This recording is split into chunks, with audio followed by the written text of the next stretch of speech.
Hey guys, welcome to a new Raid Shadow Legends video, and this video is my first one, so I hope you enjoy and what's to come. It is more for the newcomers and what to expect when they enter the game. First things first is the starting champions. First one is the High Elf. She's called Elves. Now she has 3 different skills. She's also got a 4th one here, but this one is an aura.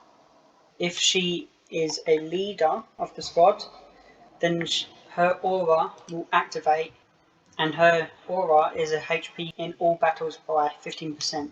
So this 15% is due to her HP. She spreads it across, all of the other allies, as long as obviously she is the leader. Right, so let's get into her skills. So A1 is attack one enemy, placing an extra hit if this attack is critical. Her damage is based on attack, and as long as you obviously upgrade your skills, you're going to get more damage out of your skill, which personally I don't think is the best one. However, it's still good, especially for your attack type champions. Now your A2 is attack one enemy, then all enemies. Has an extra 15% chance of inflicting a crit. Places a 30% increased crit rate buff on this champion for 3 turns if she kills a target. Now again, if you upgrade this skill, she's going to do basically just damage. However, you've got a decreased cooldown by 1. So instead of having a 5-turn cooldown, you're going to have a 4-turn cooldown. So not too bad. And then her A3 is attack all enemies 2 times, which again, if you upgrade the skill, it's only going to be more damage on a 3-turn cooldown, which is not bad. Then obviously you have full display about the aura. So the next one is from the Sacred Order. She is called Aethel. So she again has 3 different skills. Her A1 is attack one enemy 3 times. It has a 75% chance of placing a 25% weaken debuff for 2 turns on the last hit. If you upgrade the skill, she's going to do a bit of damage, but she's got more of a chance to place her debuff. Debuff in red. Whereas obviously what you saw in Elves, she has a buff, but the background is blue. This is a buff for her anyway. Back to Aethel. So yeah, she also has a 80, 90, 100% chance, as long as this is fully booked, of placing that weaken. Her third skill is places a 25% increase attack buff on this champion for 2 turns, and then places a 30% increased defense buff on her for 2 turns if the champion's current HP is less than 50%, and then she grants an extra turn. And she's only got a -1 on cooldown, so rather than 5 turns, it's going to be 4 turns. And again, she's got the same aura as Elves, ally HP in all battles by 15%. That's going off by her base HP. So the next one is the Orc, not the Skinwalker, which is Galek. Here he is. Again, he has 3 skills. His A1 is attacks one enemy 2 times. If you upgrade him, it's only going to be damage. His A2 is attack all enemies, has an extra 15% chance of inflicting a critical hit. Places a 30% increased speed buff on this champion for 2 turns. If you upgrade this skill, it's going to mostly be about damage. And to be fair, this skill does quite a lot of damage, so it can be handy to have more damage, but personally for me, I would say more of the buff debuff chance or the cooldown skill is so much more useful than the damage. And so the third skill is attack 4 enemies at random. Has a 30% chance of placing a 30% decrease defense, which is it's not bad. It's better to have this skill than to not. And has a 30% chance of placing a 6% decrease defense debuff for 2 turns if the target has more than 2 debuffs. And then he's got obviously damage, and then he's got, so rather than a 30% chance, which is low, for 5-turn cooldown is low, he's got a 40% chance, which again, that's very low for the amount of turns that he's going to do it for, and the fact that it's the low version of that. And then again, you'll have another 40% chance.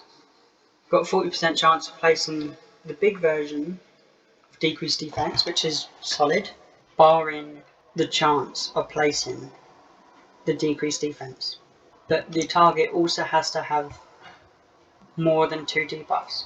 The only debuffs that he has is decreased defense. He doesn't have any other debuffs on him. And then he has the same aura as everyone else.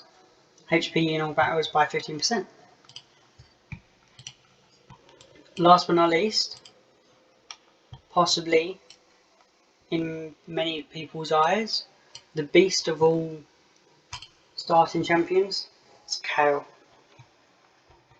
Now again, he has the same 3 different skills, and his A1, he has attacks on an enemy, has an 8% chance of placing a 2.5% poison for 2 turns.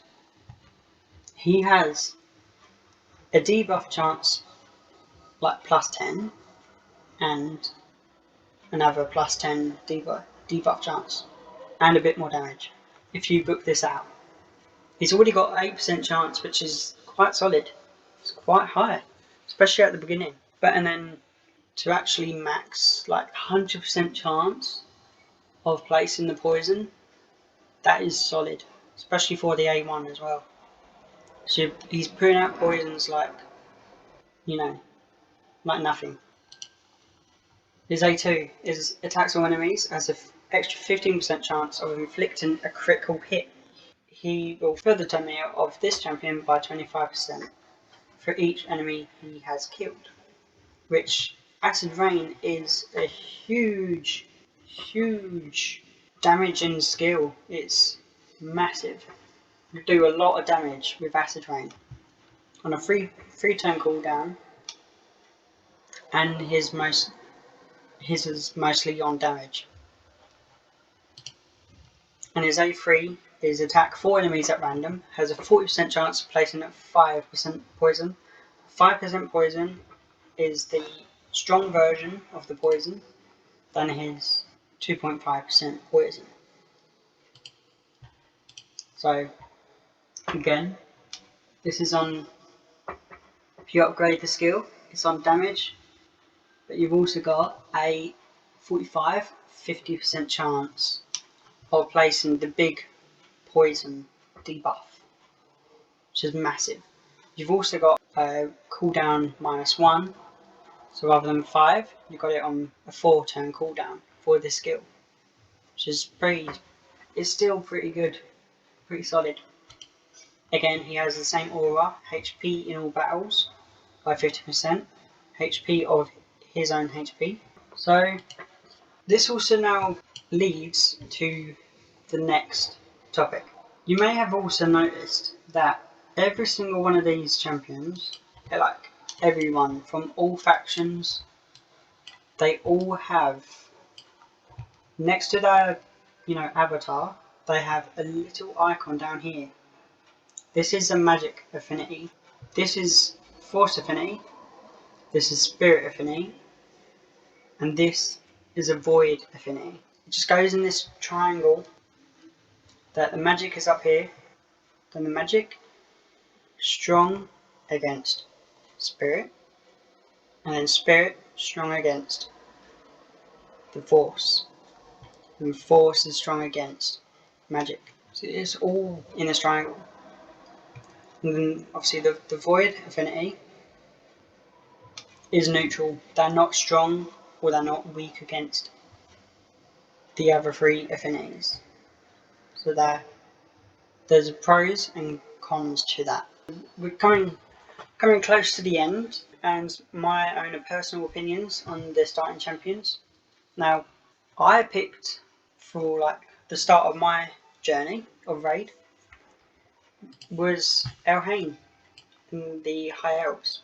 Now, I actually didn't really look really much into the game itself, and I didn't know who was best, who was worst, and I thought Elhain because I like the faction, but I also like the fact that she has a bow. Because most fantasy type games, I would rather use a bow than a sword or shield or, something like that. I personally just prefer using bows. But was this a bad choice? Maybe. Maybe. But do I regret my choice? No. No, I don't. She can give you a lot of damage in different areas and content of the game. And my next best favourite, well, and also is the rest of the world's favourite, most, top one starting champ, is Kale. Because he will carry you through end game. I mean, Elhain, personally, I used her early to mid, but, I'm still kind of using Elhain a little bit, but Kale, you would use practically everywhere from the beginning to the end. You would use him in a lot of the content. Like in campaign, you got clan boss, you got all the different dungeons. You're mostly going to use him everywhere. You got faction wars, you most likely use him there as well. But he's massive. He's definitely one of the top champions. Not just the starting champions, he's just one of the top rare champions out there. The next one, I think she's quite underrated. She's underrated to me. The rest of the world probably would think, yeah, no, Elhain. Aethel is like massive, she's pretty good. She's like next in line after, Carol. But she's underrated in my eyes because she is quite solid. She does a lot of damage. She gives you the weaken, which weaken is massive. It's huge for the beginning of the game. And she increases her attack and grants an extra turn. And she could increase her own defense if she's close to death. So that's solid. And she does quite a lot of damage on her A2. I would say my personal worst champion, but I also feel like the world's worst champion as well. Not world's worst champion, because there's worse champions than him, but the worst starter champion is the Orc, Galek. Granted, he has got the decreased defense, which is pretty big for the early game, the mid game, the late game as well. But on a 5-turn cooldown, and a very low chance to even place the weak version of decreased defense. And you have to have other people with you to place debuffs.